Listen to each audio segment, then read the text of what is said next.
Mesdames, Messieurs les hauts cadres et cadres du ministère de la Santé publique et de la lutte contre le sida, Mesdames, Messieurs les représentants des partenaires au développement ici présents, distingués invités, Mesdames, Messieurs, et tout protocole observé, bonjour.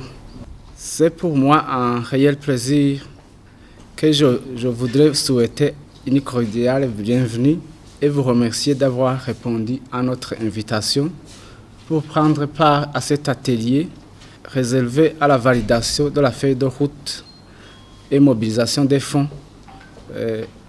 dédiés à l'élaboration de la politique nationale d'acquisition, de gestion et maintenance des infrastructures sanitaires et équipements et d'échange sur la mise en œuvre de cette feuille de route. Le ministère de la Santé publique et de la lutte contre le sida, à travers la direction des infrastructures sanitaires et équipements, en collaboration avec l'UNICEF, ont élaboré un draft de feuille de route, y compris le budget qui est dédié à l'élaboration de la politique nationale d'acquisition, de gestion et de maintenance des infrastructures sanitaires et équipements. Le processus d'acquisition, de gestion et maintenance des équipements est reconnu comme l'un des défis principaux du ministère pour l'amélioration de l'offre des soins au Burundi. Il concerne les infrastructures sanitaires et équipements du ministère, mais également ça inclut le secteur public et privé. Tous ces domaines sont couverts dans les attributions de la direction des infrastructures sanitaires et équipements, qui fait face à d'importantes difficultés pour mettre en œuvre l'acquisition, une bonne gestion et maintenance des équipements avec bonne performance. Les causes qui sont identifiées à ces difficultés sont résumées en quelques points. Primo, l'absence d'une politique nationale d'acquisition, de gestion et maintenance des infrastructures et équipements sanitaires et la diversité des marques d'équipements.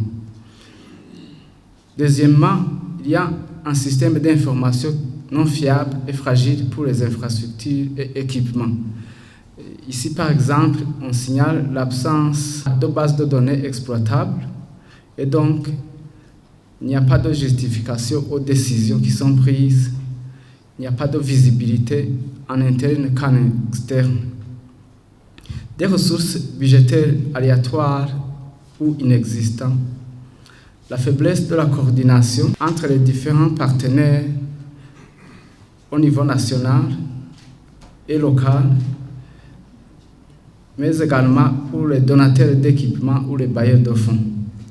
Les perturbations du réseau électrique également rendent certains équipements vulnérables. On note également le manque de documentation technique pour aider à l'utilisation et l'entretien des infrastructures et équipements. Distingués invités, Mesdames, Messieurs, l'une des axes stratégiques du ministère de la Santé publique et de la lutte contre le sida dans le cadre sectoriel de la santé 2021-2027 est l'amélioration en couverture et équipements sanitaires répondant aux normes. La priorité du ministère de la Santé publique et de la lutte contre le sida, via la direction des infrastructures sanitaires et équipements, pour les 5 prochaines années, et le développement des politiques et stratégies en matière d'acquisition, de gestion et maintenance des infrastructures et équipements sanitaires.